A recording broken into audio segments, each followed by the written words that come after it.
No matter if I'm on my work, if it's my worst day, or if I'm having a bad day, I'm gonna still find a way to be positive about it. Or it doesn't matter what it is. That's what keeps a smile on my face. I'm still on this earth living. It has to be a reason why I'm still walking the path on earth the way I am. Like I'm destined to have. I'm destined to something. I may not know what it is, but I'm here to walk a path to something, and I'm gonna keep going until my time is up.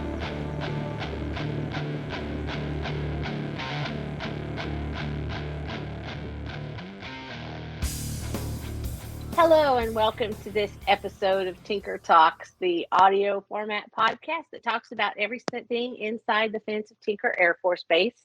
I am April McDonald, your host for this episode, and I am thrilled to be joined today by Senior Airman. Is that right, Senior Airman? Yes, ma'am. Rukiya Turner and her mom, Ondré King. We are over Skype, so hopefully this will come out okay whenever you're listening to it. So, are you guys doing all right this evening? Yes. Yes. Yes, doing great. Good. Good. Well, thank you so much for joining us. So, Aaron Turner, how long have you been there? What do you do at Tinker? I have been in the military for 4 years, coming up on 5. It will be 5 years in October. Um, I am a paralegal in the Air Force. I work with attorneys, real life attorneys. Some people think they're fake. I don't know why. But are like attorneys. Um, I jump back and forth. I work in the civ law area where I deal with just the kind of the easy aspect of work, just answering calls, doing notaries, wills, POAs, and stuff for people. And then we get the fun nitty gritty side of it, which is our military justice part, where we prosecute personnel who tend to get in trouble on the base or within the or even outside of the base. But that's kind of just a sum up and summary of what I do. All right. And you stay very busy, I am sure. Oh my gosh. All right. Andre, what do you do? I'm in Where do medical. you work? I am in In medical. medical? hmm I have been for the last 17 years. I'm a phlebotomist, and it's gotten really very, very interesting here in the last 3 years since the pandemic hit. Oh, I bet. I bet. No offense, but having my blood drawn just makes my knees weak, and I don't even want to think about that. Oh. I understand that. I don't think you get used to it. Not very fun. So, I have not mentioned yet what the topic of this podcast is, and that is for a reason. So, Andre, can you tell us about the where you were and what you were doing and how April 19th, 1995 started for you? Yeah, let me see if I can jog my memory. I was at work that morning, actually. Not in medical, but I worked for an agency that dispatched vehicles to pick up women, like single mothers, to help them get to the appointments. They didn't have rides or anything. So I was kind of like an operator, and I worked inside of the YMCA building, which Okay. was like right across the street from the Mirror building. All And right. um, that morning when that happened, I didn't know what happened because I didn't hear anything. I just felt glass hit my face, and I Oh, just wow. cuts on the side of my face. I sat next to a window, a big, huge window, um, and it blew me out my chair. I hit the floor. I didn't know. I think it just kind of disoriented me for a little bit because I was kind of distraught. It was smoke in the air, and I couldn't see my hands in front of my face. And when I went to get up, I tripped and fell back down. And then I started hearing a lot of, there was other people that worked in the building with me, and we was on the sixth floor. And Mm. I started hearing a lot of just commotion. And so somebody came to me to get me out of the room that I was in, and we couldn't get down the hallway. It was like big, like demolition in the hallway. Mm. Yeah, just big rocks of Goodness. cement, and it was horrible. It was horrible. Oh. We get to the end of the hallway, and they tell us, I just hear voices. I can't see anybody, and I just hear voices, and I hear them say that we cannot take the stairs, or the elevator, because I took the elevator up to my job every morning. We couldn't get on the elevator, and that we had to take the stairs. Um then there was nobody else around me anymore, and I didn't know how I was going to get down the stairs. Oh my The person gosh. I thought was Rukiya. And I was like, I gotta get to my baby. I gotta get to my baby. That's the only thing I thought about. And so I reached the stairs, and it was like there was no staircase. And Oh. there was no staircase. All of the cement and all of everything looking up, it just looked like the building had caved in, excuse me, babe. No, you Like the baby had like the building had just collapsed from the inside or something. Oh wow. Yeah. All of a sudden, I was at the bottom of the stairs, the stairwell. I don't know how I got down there. I felt like I glided. I just felt a Oh. um. I finally get to the bottom. I reach the outside, and I'm looking for Kia. And when I can't find Rukiya, I go to the daycare where she was, which was right up underneath me on the first floor. Um, and then they had all the children sitting outside on the curb at the opposite end of the corner of from where I was standing. I located Rukiya really quick. I had her dressed in like a red polka dot sweat. dress. It was No, it like was a the sweatsuit. It was a top okay. and bottom. So she had pigtails all over her head. I think about 4 or 6 of them. And she was the only one in that red. I spotted her really quick. He is very happy, and she has like a real bubbly spirit, and she smiles all the time, right? And I can just remember Yes. that day though, when I got to her, I started crying because it hurt me to see her face not the way I remembered it. Like she was hurt, and she wasn't smiling. She just looked Oh. very, very preoccupied. Um, it was like a zoo downtown on Fifth Street. There was people everywhere, Hmm. ambulance everywhere, fire trucks everywhere. It was horrible. And then when I got her, she never said a word, never ever said a word. Then they yelled out, "Move closer. We got to move again because there's another bomb that's set to go off Oh my gosh. the other end." And we moved. Bomb never went off, but mm, uh, it was horrific. It was I horrific. I can't We even imagine. Yeah, my mom was trying to find us at the same time. She said she heard about it. She's a professor at OU. Um, and she said it was her trying to get downtown. It was like going through an obstacle course. They had everything blocked Mhm. off, and she just had to. But she got there the same way I got down those stairs and didn't know how I got down to. It eventually made it to us, and she said she's not really sure how she made it to us, but she did. Kid didn't say a word until we finally got to the hospital. We finally reached the hospital, and they started messing with her finger. Yeah. My finger is like This Oh. right here was split in half, and they literally had to put it back on and attach. sew it back up. Same thing with Oh her my ear goodness. and back in her head, where she has had a lot of stitches, and they had to cut her hair because it was the way she was standing towards the window. So when it went off, everything came in on the side. So however you was standing towards the window, that's where it hit you. It That's got where it, side of my, my face, and I have right.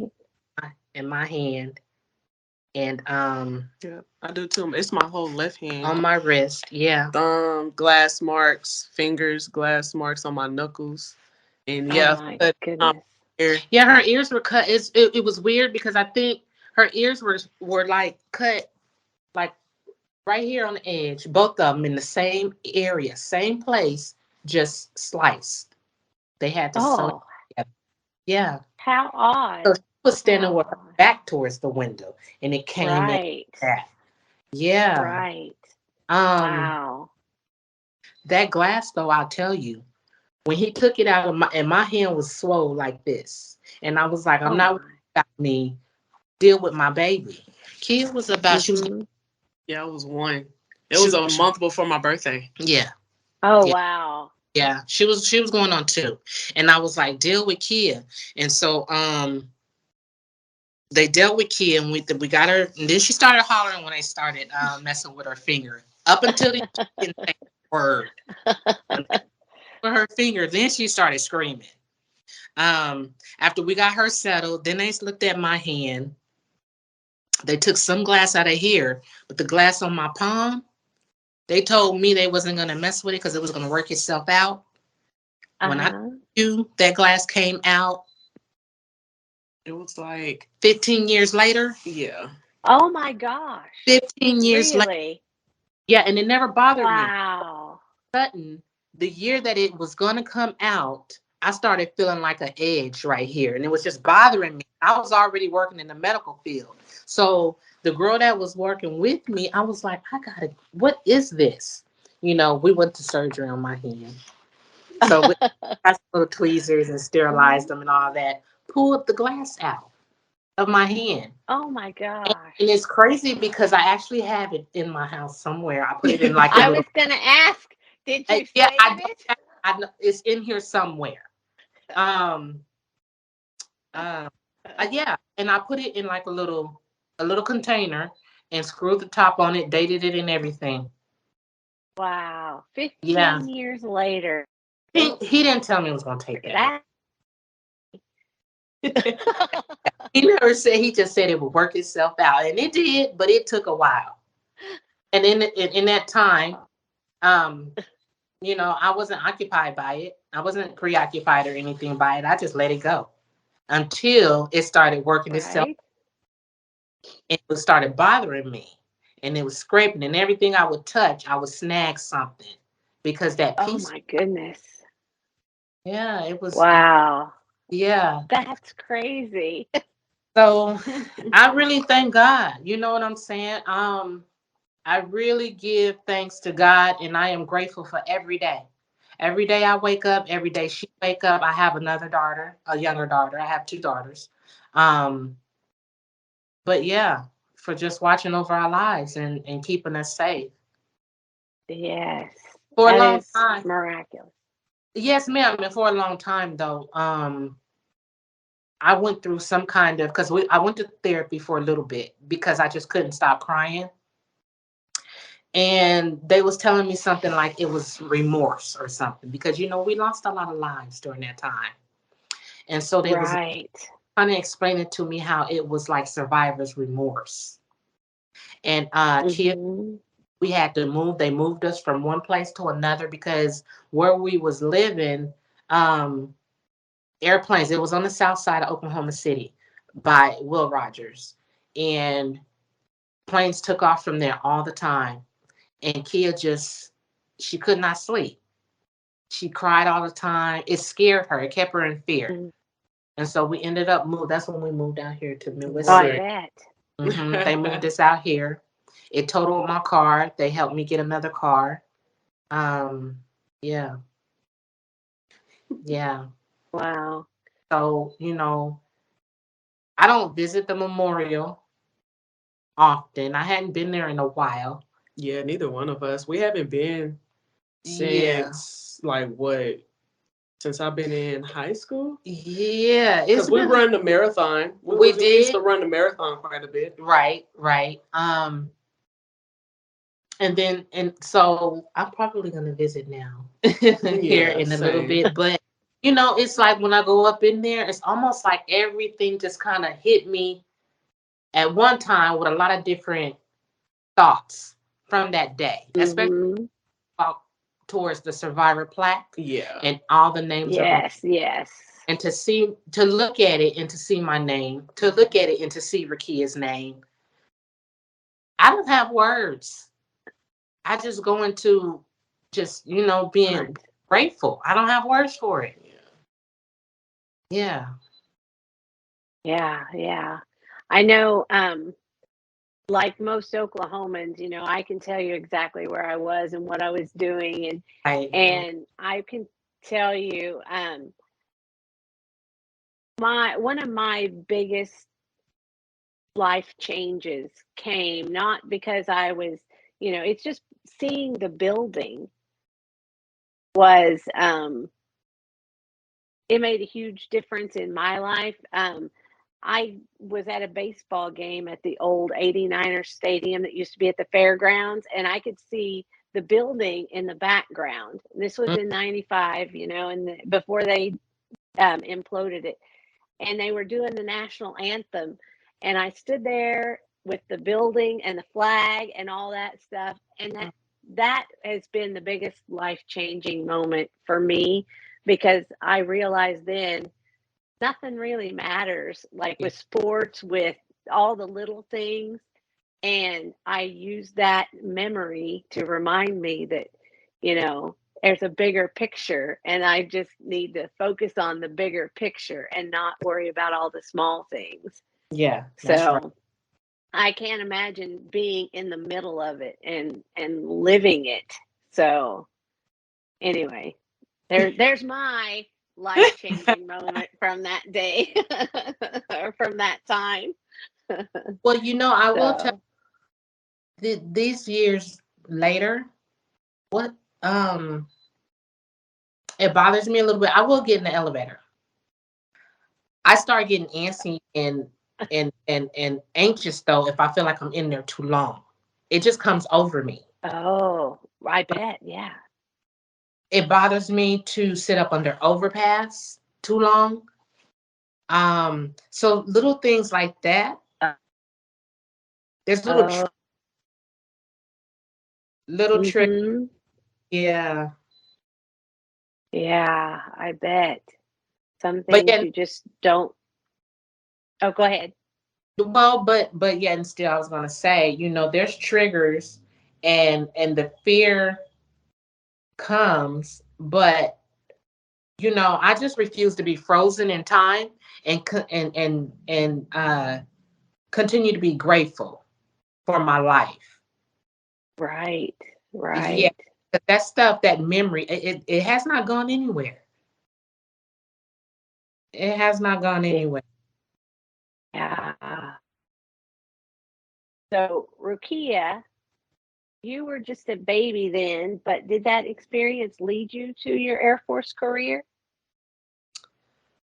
Not that experience. I wouldn't say that experience. We have relatives that's been in the military. Okay. All right. And I think just the experience in people that I work with now that hear about it now, they're just like, oh wow, like that's the icing on the cake. Like you being a survivor and now you're in the military. Like I know. It just seems like it was meant to be. and never know. It probably was. So, your mom mentioned it earlier that you smile a lot, and I've never seen anybody who smiles as much and as wide and big. I love your smile. That's my favorite thing. It just makes me happy when I see your smile. Yes, it So, is. Yeah. when you first told me that you were a survivor of the bombing, you talked about how that experience affects your daily attitude. And can you tell? our listeners what keeps that smile on your face? Yes, I'm not too fond on negativity and bad attitudes and stuff like that. Because knowing that I was a survivor at the age of 1, what were you, mama, like 22, 20, Mm-hmm. 22? Mm-hmm. We both could have lost our lives at that age. My grandmother could have lost her first granddaughter and her second child. But to know that we survived that, I seek forth, you can be gone from this earth any day.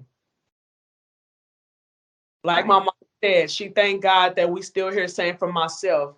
So I look at positivity throughout anything, no matter if I'm on my work, if it's my worst day, or if I'm having a bad day, I'm gonna still find a way to be positive about it. And it doesn't matter what it is. That's what keeps the smile on my face. I'm still on this earth living. It has to be a reason why I'm still walking the path on earth the way I am. Like I'm destined to have. I'm destined to something. I may not know what it is, but I'm here to walk a path to something, and I'm gonna keep going until my time is up. Amen. Because you make the decision to, yeah, Exactly. ultimately, right? Exactly. Yeah, you have to choose it. You have to choose it. Right.